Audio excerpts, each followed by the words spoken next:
What's cracking, guys? Omar Isuf here, back with part 4 of the overhead press series, how to increase your overhead press.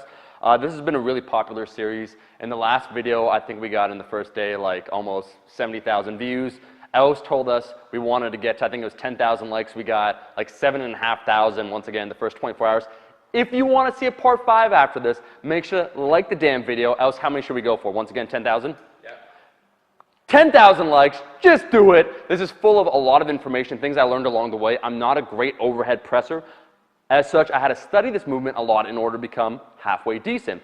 This video is going to be all about the accessory movements, what you should do in addition to just the normal overhead press.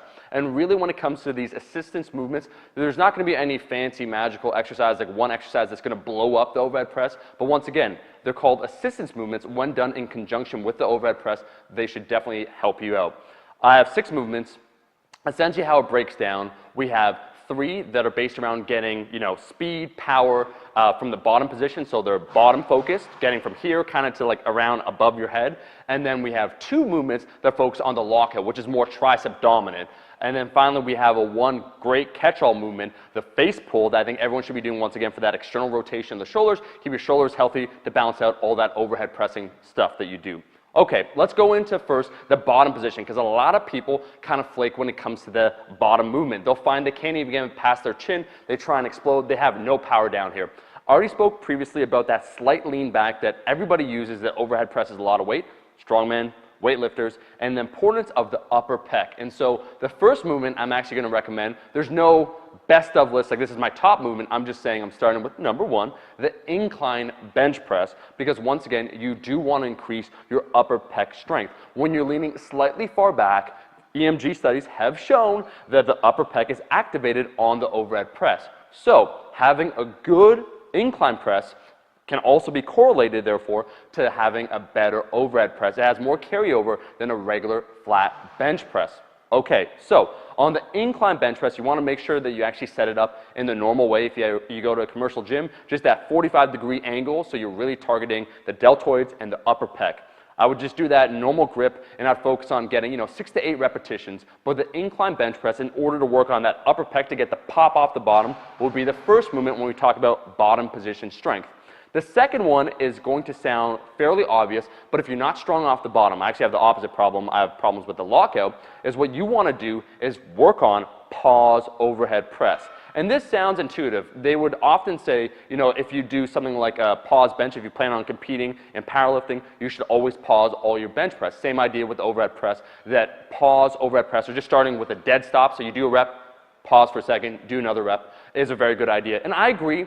For me, I do have that elastic strength from the bottom. My limiting factor is the top position, so it's not a necessary assistance movement for me, nor is it necessary to always start by doing a dead stop. However, if you have problems, once again, from getting it here to about above your head, you can't even get it, it reaches your chin, and you just feel completely zapped. But if you're able to get it past there, you can lock it out, no problem. The dead stop, or let's say the pause overhead press, should be essential, and I would actually say that for the majority of your overhead press training, you should do the pause overhead press. So once again, just make sure it comes to a dead stop, take that pause for a second, and do another repetition, and do all repetitions like that. The third and final one I want to talk about, I have to say a big disclaimer, if you have shoulder issues, if it feels funky, you should not be doing this one. I'll give you a substitute. Is actually I would recommend the behind the neck overhead press. This is actually my top pick for increasing that power from the bottom position. Here's why. Unlike the overhead press from the front, the behind the neck has slightly more range of motion, and also you don't get that assistance from leaning back. You actually have to keep your torso even more rigid, because on the behind the neck press, you don't get, if you lean further back, it will in no way, shape, or form assist you. So really, it's kind of like training that pause overhead press, but with a longer range of motion. And I find you'll see the hardest position is that bottom part, where you're just trying to get it off of your traps. From here, I would recommend, to be safer on your shoulders, a grip wider than your normal overhead press. So something like a snatch grip, so that means outside of the shoulder width, 1.5 times outside of the shoulder width, something that feels comfortable. Make sure you pull the bar apart, and you're trying to pull it, get your elbows underneath it, and then press it and lock out. This to me is my favorite of the bottom position, how to increase power from that position, bottom position movements with that direct focus. If you find your shoulders are achy, however, I would say the Bradford press, which is where you do, from this position, you just bring it over your head, which is once again where the sticking point would be, over your head, so it goes behind your body and then in front of your body. This will be far easier on your shoulders. It is also a comparable and solid movement to work on that bottom position strength. But really, when it comes to the overhead press, just to summarize the bottom position movements, you want to make sure you have that strong, stable base. You have the power from the upper pec. You're in that proper position. And you have that speed so you can get it past that slow point that occurs above your chin from around kind of your eyes to above your head. Okay. Now let's talk about the opposite sticking point, what I suffer from, which is tricep dominant strength, the lockout position. And this is where I need to personally work on it. The two movements I would talk about would be first the push press. Why? Because on the push press, you first start off with a leg drive, and this makes the bottom portion a lot easier, but it overloads, therefore, the top portion of the movement. It's kind of like how a slingshot bench press for your triceps, it works a little bit harder because it makes the bottom portion easier. Top portion kind of remains the same, so it works your triceps more. The push press, because you're using a little bit of that leg drive momentum, it allows you to overload more weight, so you get used to handling more weight just in your hands.